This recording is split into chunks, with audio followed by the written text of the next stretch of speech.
প্রধান উপদেষ্টা থেকে শুরু অন্যান্য উপদেষ্টা নির্বাচনের বিষয়ে এক এক দিন ভিন্ন ভিন্ন মাসের ঘোষণা দিচ্ছেন তারা, আর এতেই বিভ্রান্ত হচ্ছে সাধারণ মানুষ।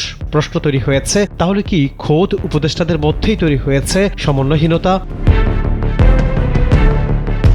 অন্তর্বর্তী সরকারের অধীনে আগামী জাতীয় নির্বাচন কবে হবে এ নিয়ে এখনও ধোঁয়াশা কাটছে না জনমনে।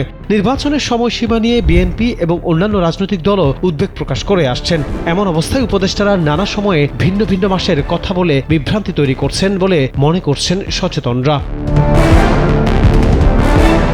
নির্বাচনের সম্ভাব্য সময় নিয়ে উপদেষ্টারা কি বলছেন, আর রাজনৈতিক দল এবং রাজনৈতিক বিশ্লেষকরাই বা কেন আলোচনা সমালোচনা করছেন, চলুন জেনে নেওয়া যাক। নির্বাচনের সম্ভাব্য সময়সীমা নির্ধারণ করার জন্য দেশের অন্যতম প্রধান বিরোধী দল ও তাদের জোট অন্তর্বর্তী সরকারের উপর ক্রমান্বয়ে চাপ দিচ্ছিল ক্ষমতার পট পরিবর্তনের পর থেকে।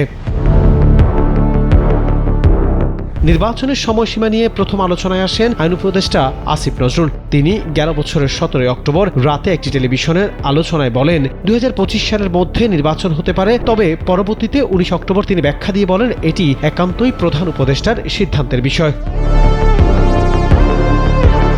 এদিকে প্রধান উপদেষ্টাও চলতি বছরের শেষে না হয় আগামী বছরের মাঝামাঝি হতে পারে বলেছেন। তিনিও হতে পারেতে রয়েছেন, যা রাজনৈতিক মহল থেকে সাধারণের মনে প্রশ্ন তৈরি করেছে। বিএনপি মনে করছে এই ধরনের অস্পষ্টতা দেশের রাজনৈতিক অঙ্গনে অনিশ্চয়তা তৈরি করছে। বিএনপির ভারপ্রাপ্ত চেয়ারম্যান তারেক রহমানও উপদেষ্টাদের এমন হতে পারে টাইপের মন্তব্যে হতাশা প্রকাশ করে বলেন, এমন একটি গুরুত্বপূর্ণ বিষয়ে সরকারের ভিন্ন ভিন্ন বক্তব্য জনগণের মনে সংশয় সৃষ্টি করছে। এরপর সেনাপ্রধান জেনারেল ওয়াকারুজ্জামান বিদেশি গণমাধ্যম রয়টার্সকে দেয়া এক সাক্ষাৎকারে বলেন, গণতান্ত্রিক প্রক্রিয়ায় উত্তরণ 1 থেকে 1.5 বছরের মধ্যেই হওয়া উচিত। কিন্তু পরে প্রধান উপদেষ্টার অফিস থেকে এই মন্তব্যকে ব্যক্তিগত মত বলে উড়িয়ে দেওয়া হয়।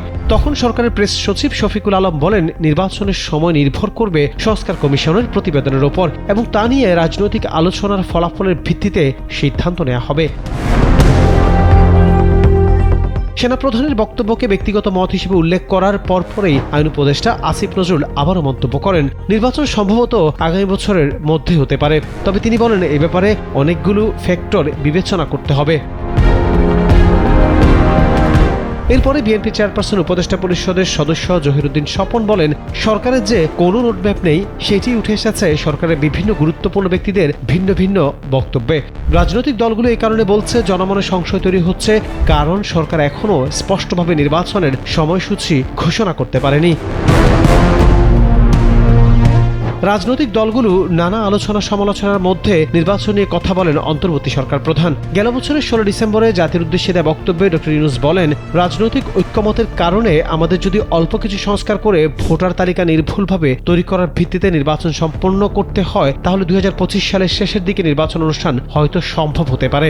আর যদি এই সঙ্গে নির্বাচন প্রক্রিয়া এবং নির্বাচন সংস্কার কমিশনের সুপারিশের পরিপ্রেক্ষিতে এবং জাতীয় ঐক্যমত্যের ভিত্তিতে প্রত্যাশিত মাত্রার সংস্কার যোগ করি, তাহলে অন্তত আরও 6 মাস অতিরিক্ত সময় লাগতে পারে।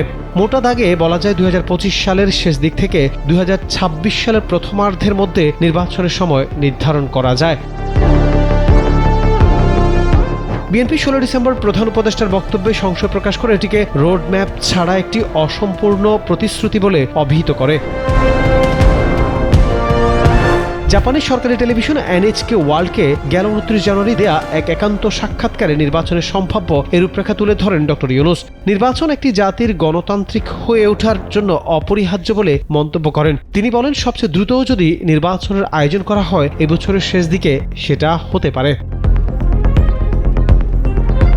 এরপর মৎস্য প্রাণী সম্পদ উপদেষ্টা ফরিদা আক্তার বলেছেন, রাজনৈতিক দলগুলো একমত হলে 2026 সালের জুন মাসের মধ্যে নির্বাচন হবে, এর বাইরে যাবে না। মৌলভীবাজারের শ্রীমঙ্গলে বাইক্যাবিল মৎস্য অভয়াশ্রম সংশ্লিষ্ট সুফল ভোগীদের সঙ্গে এক মতবিনিময় সভায় প্রধান অতিথির বক্তব্যে তিনি একথা বলেন, রাজনৈতিক দলগুলো একমত হয় তাইলে হয়তো বা সর্বশেষ ডেট হলো 26 জুন।